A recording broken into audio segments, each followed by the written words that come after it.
I mean, yeah, I guess we can start and get into that with it from where the announcement that happened today at 3 p.m. Eastern that was not really kind of one of those worst kept secrets in the business. Everybody kind of knew it was going to be this announcement of WrestleMania being in Saudi Arabia, but people weren't sure if a lot of people were thinking there was going to be 2 WrestleManias, one in Saudi and then another. And I mean, it made a lot.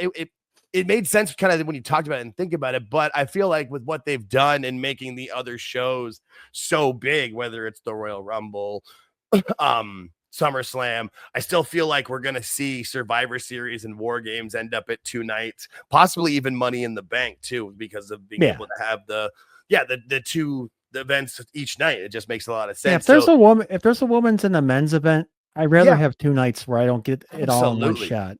You know what I mean? Yeah, absolutely. Especially, especially because all of those are, it's like none of those are going to be like short matches. I mean, you got the Rumbles that are super long, but the Money in the Bank matches are always going to be at least 30, 40 minutes. And same usually with War Games. And so, yeah, it spreads it out. It also, it puts more emphasis on each match. So you don't have to like start, because obviously you're always with those, you're going to start with one and end with the other. And it's right. It's like Cornette says, why have a steak if I'm going to have a steak? Yeah, exactly. And if you're gonna have it as if you set this up where you can have it as 2 nights anyway, and people are getting used to it, it's just part of the deal. And I just think it would do it. I don't think they should expand it beyond that. I feel like those, what would that be? 5 would be it would make the most sense. Yeah. Whenever there's a woman and men's, same thing. Like women's Money in the Bank one night, men's the next night. Yeah, that's fine. Because I don't like. I'm with you. I don't like it all in one night. I see it women's usually opens up the Money in the Bank, and the men end it. Yeah, but I've seen it already. I don't want to see it again. And it's one of the those women's are better. Especially the last couple. The last few have really been, and they really seem to have worked a lot harder with it. And it's also one of those things too that it really, you're only going to have 2 other matches on the entire, maybe 3 at most to have on the card, and you want to get more people involved in those big shows for those weekends as opposed to just coming out and, being on the SmackDown before and Raw after. So I liked how they did the press conference today, though. It was, we gotta shout out our guy, Joe Tess. I mean, I feel like this is really what Tessitore was brought in for. He's great as an announcer as well, and he's awesome on Raw, but I feel like this stuff where he's more the host, the MC, also too, when he does the voiceovers for the video packages that they do, I feel like that's professional. Yeah. Like you said earlier when we were talking, it really just brings a credibility that, that WWE has not always had. I mean, Michael Cole's good at stuff like this, right? But Tessitore is great. And he's also the voice of college football. Like when you're watching a major college football game, he's on it. Right. Yeah. And like it or not, college football is probably the number 2 biggest sport in this country. I mean, NFL is going to be king, but more people watch college football, I think, than baseball, basketball. It's just part of it's part of the culture with it. And so he's as him being the face of it, the voice of it, it just adds so much credibility to it. And that's part also with the ESPN partnership. I don't know how early you tuned into the live stream they were doing today, but the background music was like a Sports Center theme almost. It had a Sports Center hit to it. Yeah, I caught it right from the beginning. Yeah, no, I tuned in right. It was noon my time, and they took a few minutes to kind of get rolling with it. I think it didn't start till 10 minutes after. I'm not sure exactly what reasons those might have been for, but I don't know. I mean, for the company, obviously it makes a lot of sense. I'm very curious of what the number is that they're getting from Turk Al Sheikh for this one, because we know it was what, $50 million per show for like Crown Jewel and the Greatest Royal Rumble, but this is WrestleMania. I feel like you got to add another. I feel like there's another 0 added, and homeboy there chipped in. It's like 500 million is probably the number I would think. I'm wondering how much or how many legends are going to be involved with this one, because we know how much Turkey Al Sheikh loves the legends, whether they're with I don't know us if you or can. not. You really can't pull that. That's what that's what I'm hoping is they don't. So I didn't think they were going to do No, I guess I did. Yeah, what I thought it was going to be was this was going to be like WrestleMania old school or like WrestleMania throwback, and they were going to do. Getting that. Yeah. It's a regular WrestleMania 43. That's I guess was kind of surprising with it because I thought maybe they would have been able to call it WrestleMania, but have it be like a full throwback edition where you have more of the legends out there and have people in almost in like the Saturday Night's Main Event type gear or whatever with it. But I mean, it's just going to be the full and real WrestleMania, which I mean, that's fine. It'll be great, but it's just, I mean, how early is it going to be in the day? They announced that it's during Riyadh season, which is like 1 or 2, which is much earlier in Eastern. Yeah. Woof. I mean, WrestleMania starting before noon on the West Coast. All right. I'm going to have to, it's going to be, if you ever want to know how much the stock market fluctuates during one of these things, I was behind the scenes for this one. Not really, but so TKO stock, it opens up this morning at 201.76. Okay. Its high point got to 204.10 at about 1:30, 2 o'clock Eastern. As this announcement goes on, it's dropping. So it hits a low of 270.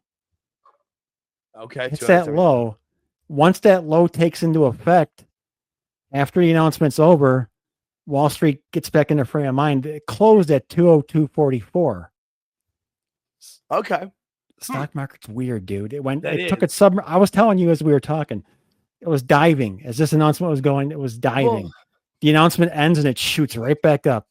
Yeah, and that's weird. And when you were telling me that, I was kind of my response back to was, I feel like anybody that would be dropping out now is people that are just reactionary, that are just don't like, because there is going to be a section of people, whether it's for political reasons, whatever reasons, they are just not going to appreciate or have any like of the Saudi shows or their involvement with it. So people were selling their stock or whatever, getting out because of that. Well, more people are going to be business minded and realize how much money is going to be made from this. And even said to you, if I was a stock, I would be like, well, when's it going to bottom out? I'm going to buy as much as I can at that point. Think about how stupid that would have been, though, Jake. If you would have sold your shares at 270, so it was 270 cents a share. Right. That was the low point. If you would have waited an hour and a half more, it went up to 202.44. I mean, people being reactionary. So it's $2 a share. If you can't play that game. That's why I was surprised that there was a stock effective in any way negative, just because you figure for people, you're playing the stock market to make money. This is going to make a lot of it, whether you liked it or not. And that's not the point for what the stock market is. I was just playing around. Yeah, no, it's just interesting that it was interesting to see. It is. And it just, you wonder why it would have dropped. Cause I mean, anybody who understands business knows why this is being done. Again, whether you like it or agree with it or not, it's going to be weird for WrestleMania to not be in North America. It's going to be weird for it to start at an earlier time, but it's going to be in Saudi Arabia, but there's a reason they're doing it. Yeah. people that know money understood what was going on. Yeah. And you can see that by what I just read to you. Yeah. From the business. It closed out $2 and from cents higher per share from the start. Yeah. It was weird. Yeah. I mean, so they figured things out. I mean, it's too, I mean, that's why, I mean, we know that Saudi Arabia is doing this to give themselves a better image, but I mean, Vince McMahon, it was a businessman. He knew what he was doing when he made this initial deal with them, however many years ago it was. It's just, their money's green like the rest of ours. Yeah, exactly. It's just part of the deal, and it's going to make them a lot of money with it. And anybody who is surprised by this, you're not paying attention, and I don't really think there's anybody that surprised by it. I just think more people were, the social justice outragers are going to social justice outrage over it, and then they'll find something else in the next week. This is nothing new. They'll watch it. Oh, absolutely. They always do. They weren't going to watch after Brock came back, and then they did they were the highest show on cable the next 3 Saturdays or whatever. Did they say what stadium this would be in? I don't remember hearing that. They just said Riyadh. I'm not sure if there's a bigger one than they've done there. I would assume the biggest one they've got, or they're in process of building one. I would assume. I don't know. Because they will sell out both nights. Oh, for sure. Absolutely. Easily. And, there will be people that will travel there, whether there's going to be many from North America that we'll see. But I mean, a lot of people like from Europe and Africa, they the Middle East isn't that far from them. That's why Dubai and Saudi Arabia are tourist destinations, and what's the other one? Qatar. That's the other one where they have the World Cup there, because, they've invested a lot of money. They're very nice places to go there if you have money. And let's be real, WrestleMania hasn't been for the common fan in a long time. It's been something that you either are rich and you can go to a lot of times, or you're going, you pool your money together and you're going to one. This is going to be the one WrestleMania you go to. It's less like any other sport, whether it's the Super Bowl or the World Series. The World Cup just released their first set of tickets either yesterday or today at dynamic pricing for the first time ever for the World Cup. And it's that's exciting. Not surprising. Like, that's just how it's going to be. That's, if people are going to pay for it, they're going to sell it at the price people will pay for it. Yeah, they don't have a venue set up yet, or not set up yet, but okay, they just said Riyadh. Okay, so I would assume then, as far as I can tell, I'm looking as I'm talking to you, but I didn't hear one when they said it. They just said Riyadh during that Riyadh season, which is like the early spring, so it'll be earlier this year than it has been. It's like Wabbit season. You got me with that one. That's good. Now I can't unhear that. I'm only gonna hear that. No, I like it. That's great. No, that was awesome. That was good. No, I wouldn't be surprised if they're either in process of building something or expanding something with it, because I know they have good big size arenas in those places, but I'm not sure if they have like stadiums, and that would be what they need. I'm looking. I don't know the knowledge. So. Yeah, I'm not the expert on Middle Eastern architecture and cities, but I know. Here's the thing: I know that they've got enough money that if they want to build it out, they can knock it out. I mean, that's however they went about it, whatever. But I know that Qatar, when they announced the World Cup for Qatar, none of those stadiums had been built yet, and you have to have 10 stadiums. I think it is maybe 8 for the World Cup, and they built them. They have Riyadh Stadium, which holds 92,000 people. 90 totally. Okay. So I guess we know where it's going to be. I'm assuming it would be there, but we'll see. Good God. Yeah. Jesus. I didn't. Okay. No, I would think that's where it would be. And I would think that, yes, it will sell out. Even if it doesn't really sell out, Turkey will make sure it does, to make sure that it's, I mean, this has got to be a big thing for them. I mean, I'm not sure if there's Saudi's hosting the World Cup in 2034. Yeah, they are. I forgot about that. You're Speaking right. Of your people. Yeah. Yeah. So they got to have a venue up. That would be okay. That makes sense. Yeah, no, you're right. Yeah, as you're starting to say it. Plus, I mean, I'm just looking at there's like also the Sport City Stadium, which holds like, it's a nice stadium anywhere, but yeah, the Sport City Stadium. It's funny. I'm looking that up right now. Right now it holds 58. Sure. Yeah, no, you're right. Yeah, no, this one stadium, the King Fayed Sports City Stadium, right now holds like 58,000, but it's being expanded to 70 because of the World Cup. Yeah, no, it makes a ton of sense. Yeah, no, absolutely. Hey, and they've got the money to do it, and I'm sure these are going to be beautiful arenas and beautiful stadiums, because why wouldn't they be? They would invest in it. I mean, it's like you were I didn't know this until you told me today. Turkey Al-Sheikh doesn't. His net worth isn't known or cannot be calculated because it's so high, which is just. They give you the old. Well, we can try to estimate it, but no. My response to that is just keep writing zeros till your hand hurts. Apparently, but hey, I mean, good for him and good for them, and I'm sure it will be great, and I'm sure there will be either some storyline match that's incredible or certain other stars coming back. I saw online already that Steve Austin's trying to make sure he's in the best possible shape he can be. It's going to be one of those situations where if you can go, that's the time. You know, I feel like Goldberg. Yeah, they're gonna make this. They're gonna, unfortunately, they're probably gonna dwarf Vegas this coming year. Oh, with everything they're gonna try for Saudi Arabia. It's gonna be. I would think so. I would think so. I mean, I would think Mania will still be good this year, but I would think it'll be building in. Yeah, no, that is a very, very valid point. Once Vegas is over, it's foot down hard. I'm sure they're gonna go hard. Oh yeah. And the promotions and the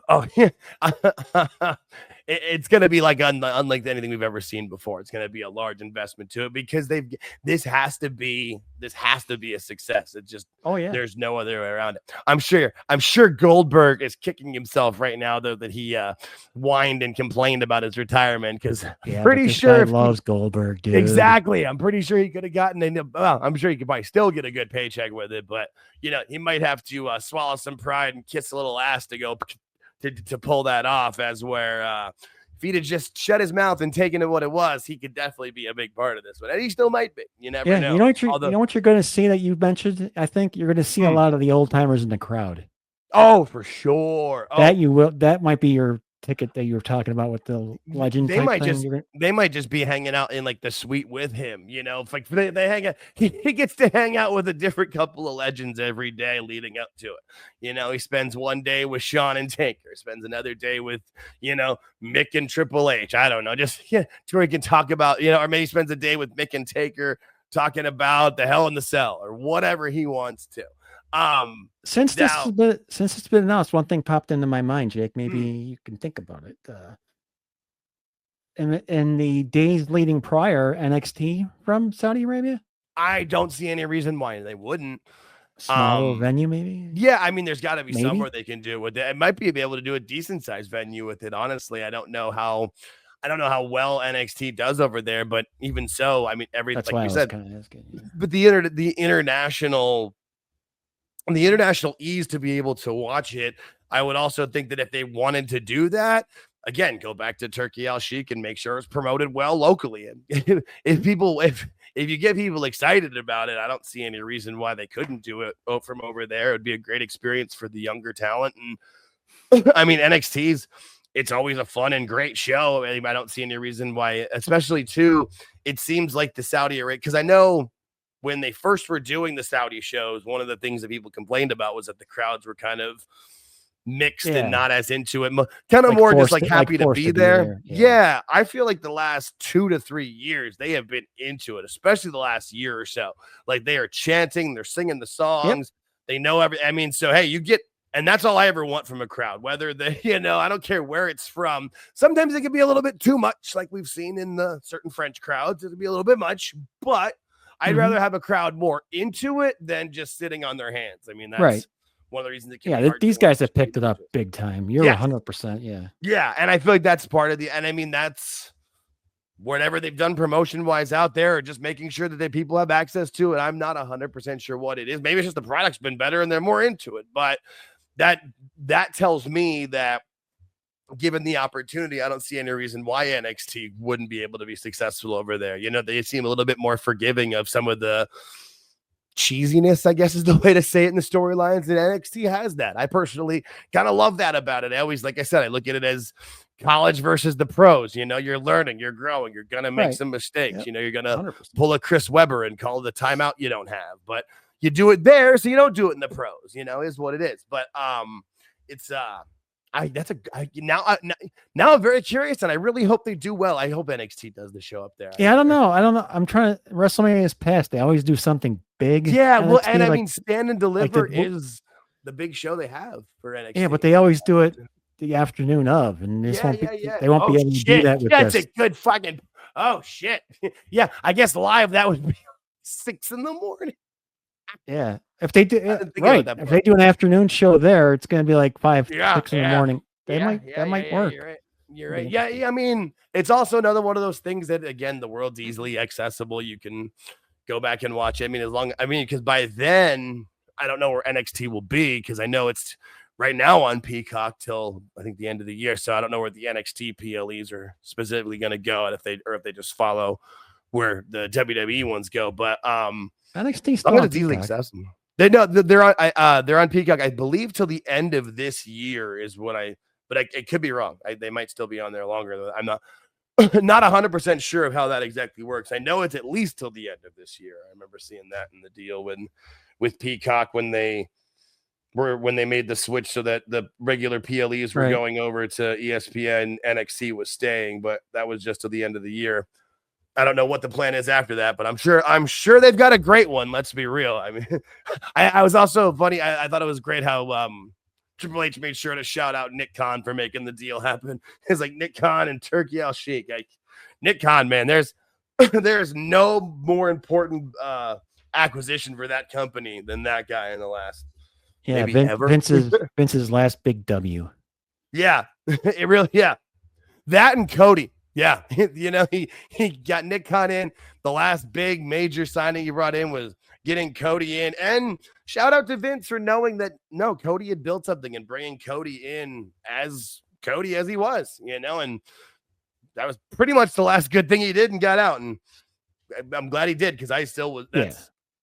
I still was surprised. I thought I did think he would come back with the American Nightmare and the music. I just thought that the agreement would be that he had to cut out the wrestling has more than one royal family. I thought Vince was just gonna be like, nope, that line gets cut, and the rest of it you can keep. But let it all go. He did. Yeah, and that was the right call. I mean, who has sold more merch since the day Cody came back? I don't think anybody.